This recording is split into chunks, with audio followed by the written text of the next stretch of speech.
Hello, this is Palicopage and welcome back to another episode of A House of Many Doors. At the end of the last episode, we barely got to Phobetor Quinn, literally by the skin of our teeth. We are, well, according to our sanity at the moment, we're smiling, but it's all a little bit squiggly, and as you can see on the screen, all the words keep jumping around, which I don't think is a good thing. We did have a quick look at the end of the last episode just to make sure we could bring our sanity up and our fuel.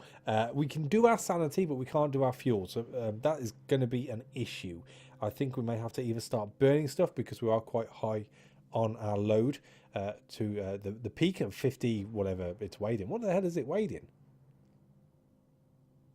in whatever it's weighed in, and yeah, basically the two things you really need to manage this game we're not doing very well with at all at the moment, so we need to crack on. So first things first, I think we should probably rest and recover to get all our sanity back, and then we'll take it from there.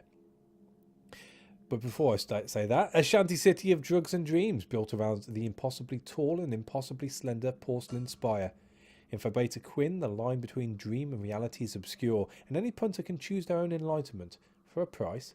I'm all about enlightenment. So let's rest and recover. So sanity decreases slightly.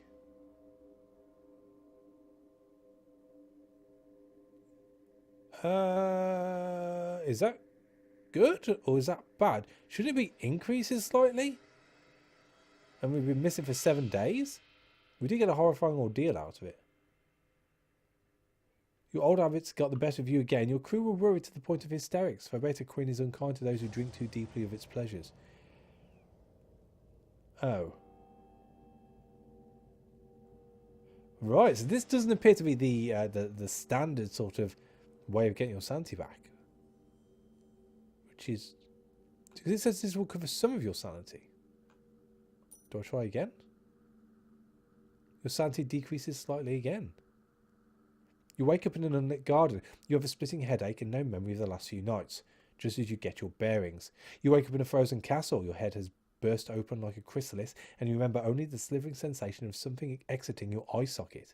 You wake up again and again and again, wakings unending, each as real as the last, until finally you wake up in Phobetor Quinn once more. You think you have no headache, but neither do you have any memory of the last week. Your old habits get the better of you again. Your crew were worried to the point of hysterics. Phobetor Quinn is unkind to those who drink too deeply of its pleasures. Okay. So nothing's happening. That's rubbish. Okay. Well, let's gather news then, I guess. A bold proposal. We are at a disadvantage. We'll try it. Your dreams in Phobetor Quinn are uncanny. Colossal stone pillars on a mountain of salt, blinking eyes floating in bottles of wine. You look in a mirror and your teeth are covered in wriggling moss. Somehow it all adds up to something coherent. Long vanished citizens are returning. Thought not quite the same. Dreamwalkers have brought back great treasures. A joyous festival is sweeping the city and the streets are filled with the drunken, dreaming and drugged. Yeah, I've been to one of those. That's what we call the Reading Festival in the UK, but there you go. We have well, the dreams linger like strands of web. Alright. So we have the stupefaction baths, a labyrinth of steam and drug smoke. You may not return unaltered. Well, we can't get any more worse off, can we? Before you enter the baths, you must understand that you are not here to relax, says the handsome young man in the entrance lobby. Below this building are miles of steam-filled tunnels that have never been mapped. Most come back, but not all. He takes your money with a smile. Enlightenment room awaits. You remove your clothes, shrug yourself into a silk robe, and let the hot steam swallow you. So we've picked up a mission off that. The stupefaction baths. We can head deeper. You're lightheaded already. They say the steam is laced with incense and drug smoke, or we can head back. Well, there's no penalty, it looks like. We'll go deeper. You pass several naked old men playing chess, a robed woman luxuriating in a waist-deep water, a giggling couple splashing each other, but further from the entrance there are fewer and fewer patrons. Soon there were no patrons at all except you. Not many dare venture this far, for fear of losing themselves. The walls are lined with distorting mirrors. Your own face twists and stretches around you. Your heart is a stone die rattling in your chest. So we've gained a disquieting incident and we've lost some sanity. Well, that can't get any worse. Our sanity is too low to continue. Blind, grasping, screaming, you scramble back up toward the light. Alright, fair enough. Let us go and see what this dream wants, I guess. The city shimmers like a bubble. You can't be sure you're awake. Phobetor Quinn does not have an appointed night, like most cities, where lamps are doused at the agreed time. At all hours, dreams walk fragile amongst the everyday crowds. There are frequent oddities, a person befuddled and half naked, or someone fleeing as though pursued by demons. Very occasionally, the dreams are less subtle. A flash of movement in the corner of your eye, a flailing figure falling from nowhere, that vanishes as it hits the ground. A shadow passes overhead. A leviathan monster carrying a screaming pyjama-clad man in one fist. It strides between shadows and disappears. Gaze at any of the bizarrities too long and they vanish. This is the height of impoliteness. Somewhere in the city, the dreamer is startled and awakened. So we have our test of vigilance. Look without staring. You'll be able to see amazing things if you allow them only to hover at the periphery, which we're at a slight advantage of, which is nice. We'll stare boldly. Now we'll do our test of vigilance. You walk until your feet hurt and take in all the dreams around you, gazing just past them or behind them and allowing them to intrude on your vision. By allowing the edges to seep in, you begin to understand the broader shape, the shape of the city's collective dream, worries, fears, hatreds and loves. You begin to notice a pattern. The very worst nightmares are nearer the centre of the city, dream monsters very similar to the manifestations you've encountered in the house's darkness. There's something foul at the heart of Phobetor Quinn, a vacant poison thing, restless and trapped. So we've got 3 fragments of epiphany and we passed. Nice. Your comprehension slips away as fast as it formed. Then we get to drop off our passenger, which is super duper. Does that mean we get to pick up a passenger? Where do they want to go? Founder's Fire. Stuttering Ghost asks for safe passage to Founder's Fire. She will pay you 100 guineas on arrival. So she draws her coat close as she steps aboard. She's trusting her life to a stranger. That's fine. A, because we know where Founder's Fire is. And B, because we can pick up some fuel. Get our sanity back up. And then because technically we're going to somewhere where we've already been, we might be able to pick up another passenger there, see where they want to go. But I figure we'll just head north at this point. So what else do we want to do? I think we're fine as far as all that's concerned. I'm not going to escape of sorts. That's rubbish. I'm not going to kill myself. We are very high on cargo. It says deactivated golems. We need someone to buy our deactivated golems. What do you guys have? The Foreigner's Palace. Waves of incense roll over you like waves. Artificial moths flutter amid the high rafters, and many coloured strings of lights drape the walls like vines. Here, thoughts and memories are traded like bottles of wine. So what do they want? Memory box. Box of happy memories, which we've got, which sells. Bitter memories. See, the empty memory box is 120 gold, but they only give you 100 for having something which is filled inside it, which is ridiculous. So there's no need really to sell any of those. I'll keep hold of my happy memories, thank you very much. I might buy an empty box though. I wonder, if I buy an empty memory box, and we go back here, we've done the happy memory thing. Can we do anything else? So we've got a moment of melancholy, horrifying ordeal, breathtaking spectacle, or thrilling yarn. What we got? We've got breathtaking spectacles, horrifying ordeals. We've only got one thrilling yarn. What was the other one? Breathtaking spectacle. Did I say that? Yeah, 3 of those. Horrifying ordeal. Moment of melancholy was the other one, which we've got 2 of. So let's, just to humour me, because I'm interested to see how this works out, let's buy 3 more of those. And then we shall have, which one are we not doing? The thrilling yarn. So we want the exotic memories. You wake from your surgery with a new penny-sized hole in your skull. When you heft the memory box back to your cargo, it actually seems heavier. Nice. We then want bitter memories. And then we want bitter, terrifying memories. Cool. So we've got one of every box of memories bar from the thrilling memories, because we only have the thrilling yarn left, which is fine by me. What am I missing? Are we overweight now? Bugger. I didn't think about that. That's fine. That's fine. I'm not too fussed by that. We can change that in a second. What else did I buy it for then? We've got the exotic memories. Oh dear, I didn't mean to do that. Oh, okay, never mind. I meant to press that. Oh well, that's all the boxes used up now, I presume. Or did we just waste money? I don't know. I don't know what we just did. Who knows? Who knows? Dreamer's Den. Owned by the 10 a penny man and managed by a faceless creature named Zeke. Dreamer's Den is red lit, red levered, and unsanitary. So we can buy a Dream Salvi. Hazard Coffee. Wasn't Hazard Coffee good for sanity? That might be worth buying. Godsmoke Vial. Toad Skin or Colour Dust. I'm going to buy a Hazard Coffee. And hopefully I can drink the Hazard Coffee. Yeah, it does restore sanity, though it carries the risk of making you sleepless. That's fine. So we're now just broken. Okay. It burns the tongue, it burns the eyes. For a moment you've never felt such awful clarity. But that night you cannot sleep. You stare at the ceiling for hours on end, sweating, shaking, making sounds so hideous your crew assume you are dying. Will you ever sleep again? Eventually you fall into a waking dream. So we are now sleepless, because we drank the Hazard Coffee, and we've lost a great deal of sanity. Have we? We need a specific draft, which we don't have. You lie feverish in bed, dreaming without sleep. Oh, yeah. Oh, so that was completely pointless. Waste of money. Super. Super. So, this has been just a complete waste of time, really, other than picking up the memory boxes, which we filled up. And are costing me more to sell once I've put my own memories in than they were to buy the bloody boxes in the first place.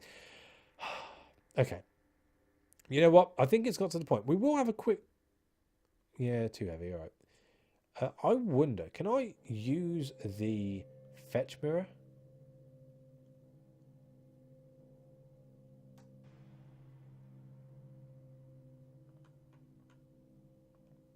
I'm pretty sure we can use our fetch mirror. Where is it? You will advance time by 2 weeks and lose 1 fetch mirror. That's fine. That's our only option really at the moment. We are scuppered and we're out in the sticks. So where do we want to go? We go to the City of Keys, the City of Masks, the City of Knives, the City of Angels, the City of Bridges, or Eld Aberthat. You know what? It might be worth just going back to the City of Keys. We can get rid of a load of stuff, get our sanity back up, and generally be in a much better position overall. I don't think Founders Fire is that far away.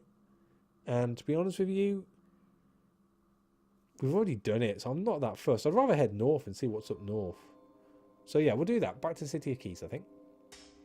A journey through the Mirrorwise is much quicker than travelling through the house by kinetopede, but in its own way it is equally perilous. The silver glass shatters as you step through it. This is a one-way journey. You find yourself in a backward echo of your quarters, but when you open the door, the Mirrorwise beyond is a chaos of tidal colours and hungry kaleidoscope joy. Your fear grows beneath your feet as prickling blades of violet grass. Your fear grows beneath your feet as... Okay, right. Except for those pockets solidified by an in-looking mirror, the Mirrorwise is as shapeless and changing as a capricious sea. What will be your anchor? So we can do a test of graft. Keep your head down. A test of vigilance. Or a test of guts. Or a test of insight. Or a test of esoterica. Or a test of guile. Well, knowledge, watchfulness, or perseverance. Vigilance is our highest. So as far as stats are concerned, I think vigilance is probably our best one to go for. The Mirrorwise is resplendent and wonderful, and it will drown you if you can. You keep a wary eye out for traps and dangers, and the more you look, the more you see. Snakes of basalt and smoke that lunge at your feet, holes opening in the ground that might be mouse, a thin rain of burning azure. The forces assailing you multiply beyond your control. Shapeless things attach to you and drag you down, biting and sucking. Fighting free for just a moment, you make a frantic dash for the nearest pane of glass. You are now injured. Oh, alright.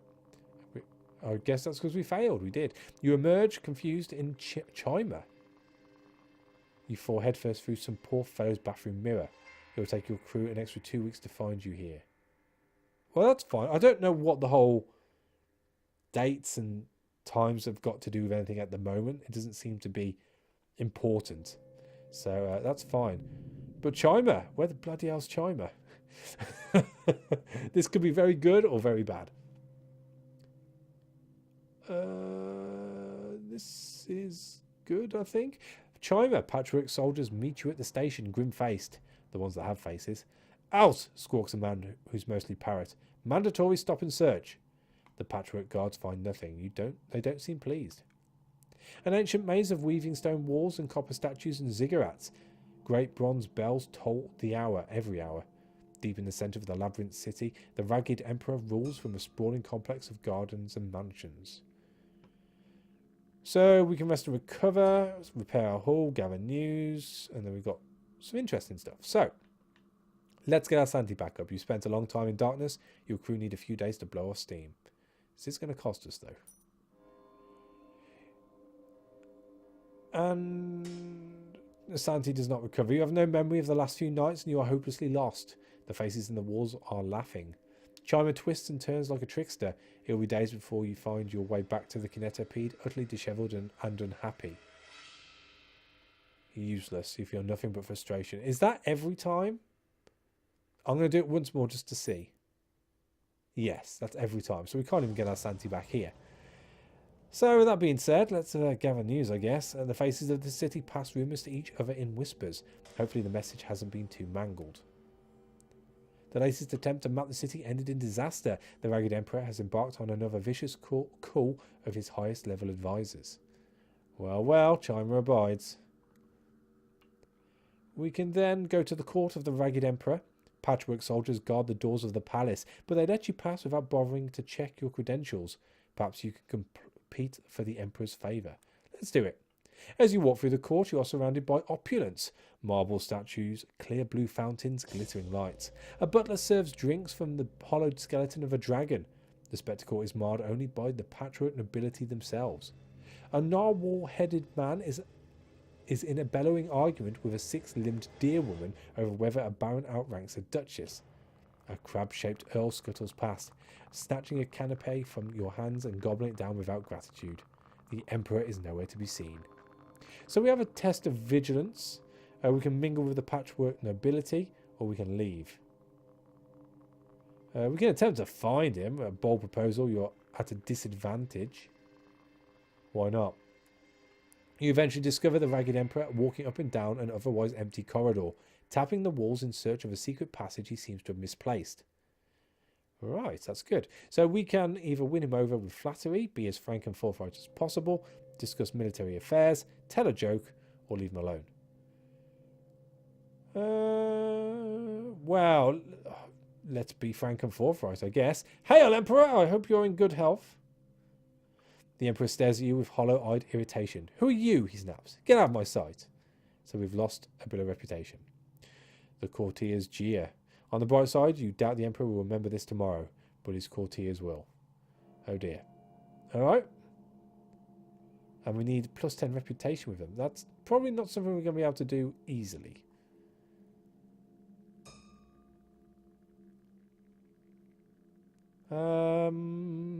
Lose sanity, lose sanity. I mean, can we use the happy memories inside this box? Of memories of genuine joy, memories that would have been precious to their previous owner, but which are now lost to them. So no, in an answer, because it's going to get to the point where we're going to have to start scrapping stuff, which I don't really want to do unless I can help it. But I presume that's all of it. Okay, so I guess we explore the main city next. Chimer fights bitterly against the patchwork men who currently occupy it, but it seems to tolerate your presence. You have to duck a swinging blade and dodge a poison dart, but otherwise you are allowed to meander in peace.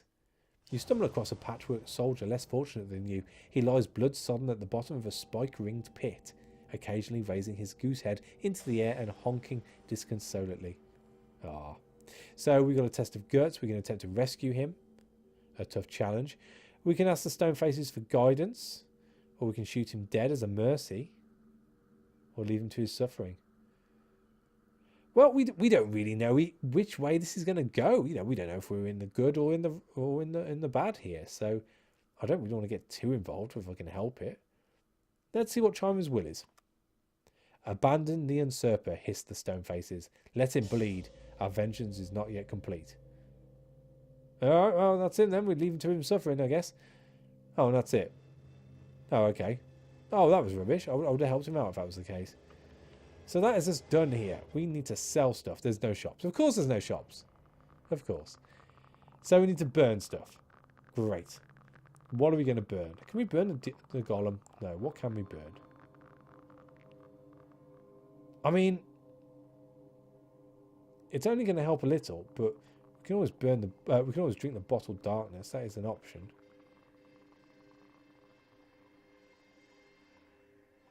Everything else is just sort of here. It would mean dropping it. I could get rid of the ghoul passenger. That is possibly my only chance right now.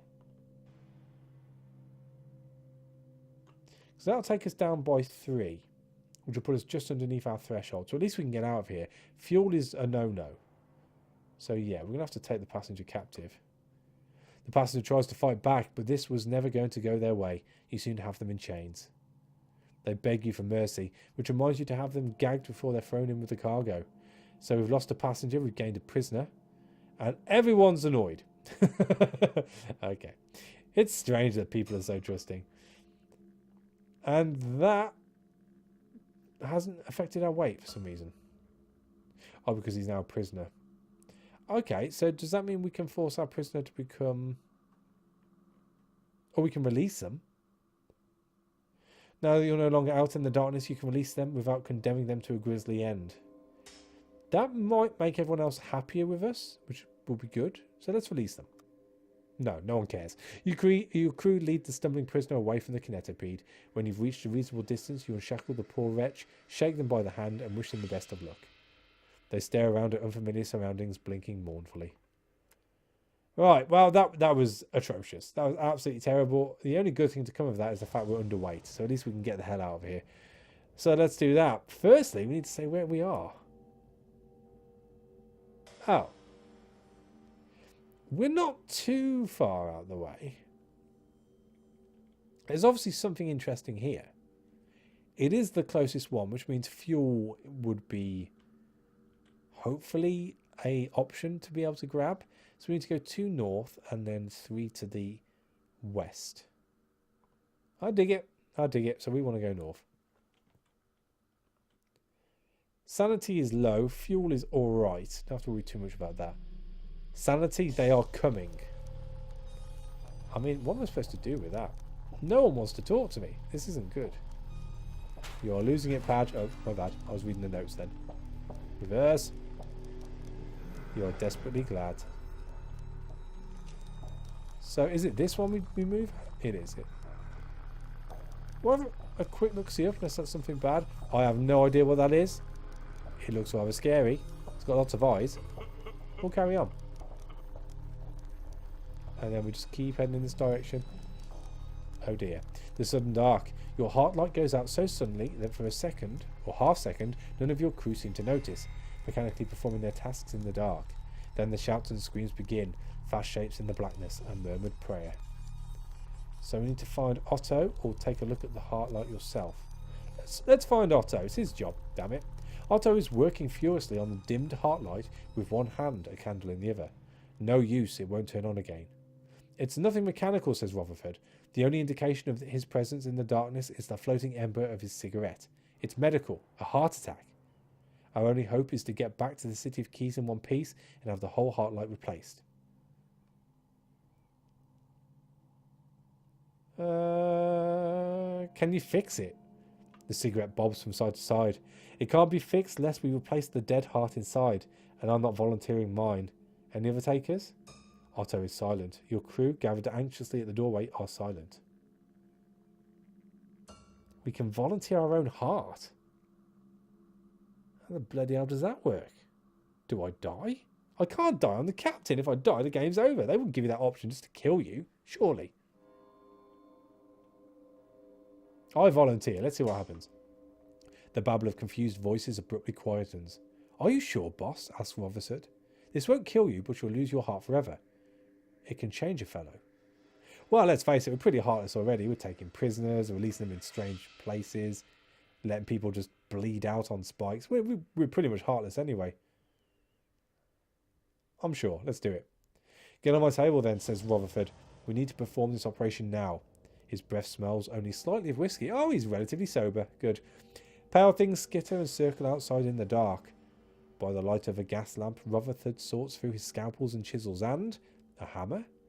For cracking open the ribcage, he says apologetically.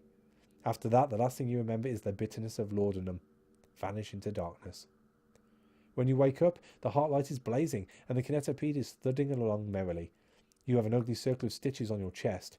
You brush a fingertip along the edges of the wound wonderingly. Your chest feels light. Wakey, wakey, boss, says Rotherford, handing you a whiskey. You should hear the way the rest of the crew are talking about you now. Sacrifice this, martyr that. You're lucky you got me to keep you down to earth. So our relationship with Rotherford's gone up. We've gained the distinction of being heartless. So that's good with Rotherford. And everyone else is pleased by my action. So we haven't lost too much there, which is good. I need to check people out. What's going on? Let's have a quick look. Distinctions.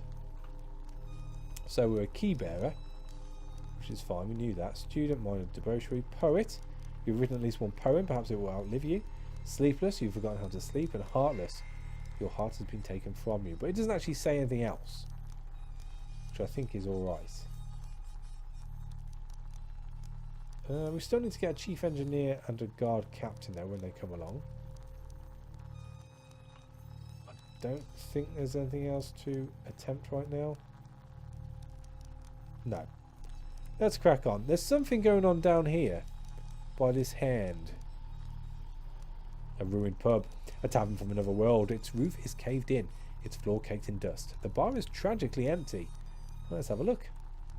You search for hours, but there's nothing but broken glass. Best move on. Hey ho, sometimes that happens.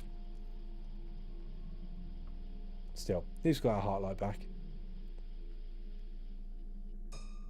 And through another empty room, which is good. Who's coming? It says they are coming. Who's coming? I am relatively scared. Before we do that, what's our undercrew look like? Oh, it's just swabbers with short on. That's fine. Oh, we made it. Buzzard's Omen. Looks fancy. A sticky floored town built of brick and neon and asbestos. There's a cold damp to the air that sticks to your lungs. There's a patchwork guard at the station, but he waves you along without checking your papers. Everywhere you look, you see Ragged Emperor's face, staring down from billboards and posters and statues. Alright, so. We need an enchanted gimmick to grab a hawk. Fine. Can we rest and recover?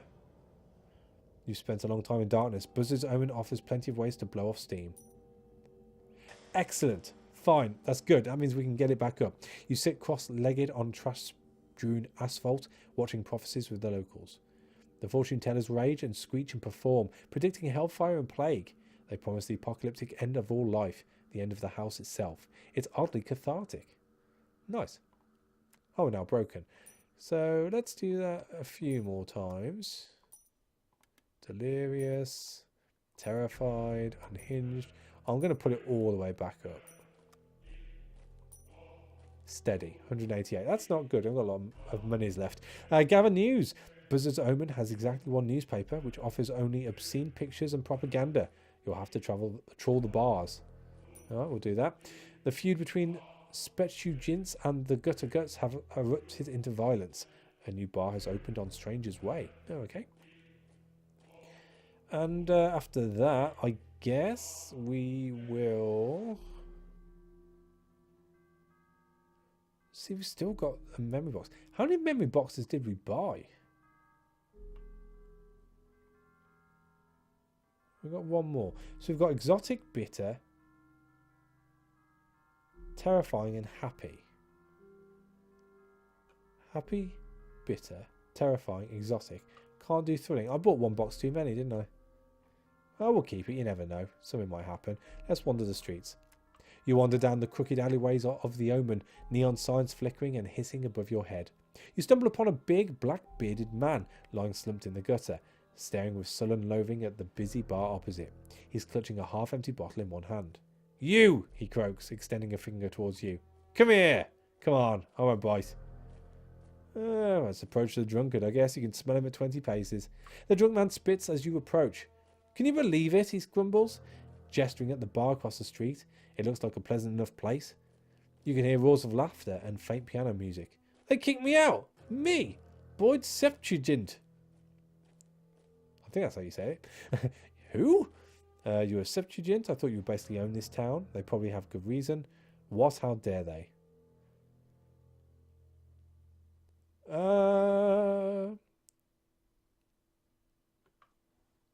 I suppose we better be respectful if he's part of one of the richest families of Buzzard's Omen. So, you're a Septuagint?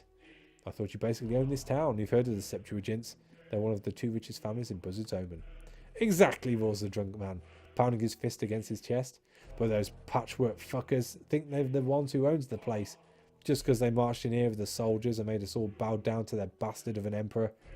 He gestures at the bar. "That's their favourite little haunt. All the mutant patchworks come there after their shift is up. They used to be in my bar, the place I went. But now I go there, I have a little drink and make a few jokes and I get kicked out. Where's the justice?" he belches. "Oh, this used to be my bar." Yeah. He rolls bloodshot eyes towards you. "Hey, why don't you give me a hand? Help me burn this place to the ground. I'll pay you." "No, not doing that." Nah, it's okay," says Boyd. "I don't want to kill anyone, do I? We'll raise an alarm just after we light the place up. The people inside will all get out, but the bar itself burn to the ground, and serve them right." You know what?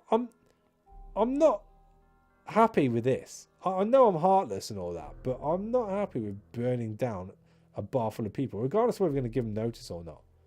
So I'm going to warn the bar's patrons. "Yeah, that sounds like Boyd," says the bartender. Sure enough, the bar is full of patchwork soldiers, animal-headed men and women, singing and roaring and chugging beer. His dad has always been a fine old gent, and don't tell him I said this, but Boyd ain't right in the head, nor his brothers. The bartender smiles ruefully. "Not much I can do about it, though. He owns half the town. Thanks for warning me. I'll be careful tonight, just in case he tries anything. It wouldn't be the first time." He gives you a bottle of foul-smelling brown brew. "On the house," he says. "Thanks." So we've gained some blinding hooch. Alright. And that be that for here. What about shops? We could do with selling some stuff, because I guess we're over again now? Yeah, we're over again. Septuagint and Sons. The Septuagins sell grubby things in a grubby town. That's why they're so wealthy. Oh, we can buy fuel. Nice. Can we sell anything? Oh, we can sell the blinding hooch. Good. That's free. 8 Gs. Obscene booklets. How many of those do we have? Where be you? Oh, I've only got 1 now. It's only half a capacity anyway. We are actually under again, so we don't have to worry too much. Does fuel cost, though, to carry? I don't think it does. I don't think it does. Before we do that, though, is there anything else? Not really, no. Didn't see these bargains coming as the other shop. Supplies for the modern diviner. The neon sign sizzles and smells faintly of smoke. So we can sell a cultist paraphernalia here. And that's it. Oh! We can buy salt relatively cheap, though. We needed salt for a mission. Did we not?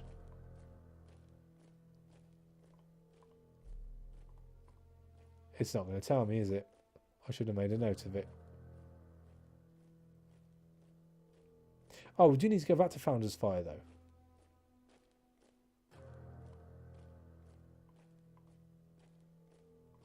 Oh, yeah. Is it this? Is it this? Is it this? No, it's the zoological, third eye. Ah, here we go. So 3 sacks of salt, a warding iron, and 1 occult relic. I don't think. No, that's no good. What about occultist paraphernalia? We've got 3 and it's quite heavy, so we'll sell 2 just to get it up a bit. So 2 of those gone. In turn, we can buy fuel. So I presume we're just going to buy as much fuel as we can at this point. Which is 12, which is fine by me. And that is where I think we're going to leave this. We are going to be heading south, I think. We really need to get back to the City of Keys just to get rid of some of this stuff. I'm sure we can get rid of a lot of it there. Just to free up some space, get a bit more money, and hopefully, be able to pull in our apprehensions, which we have. Oh wow, 54. So yeah, we're doing all right on that. I might actually put a couple of stats up in the next episode. So thank you for watching. As always, a like is appreciated, and I'll catch you on the next one. Take it easy.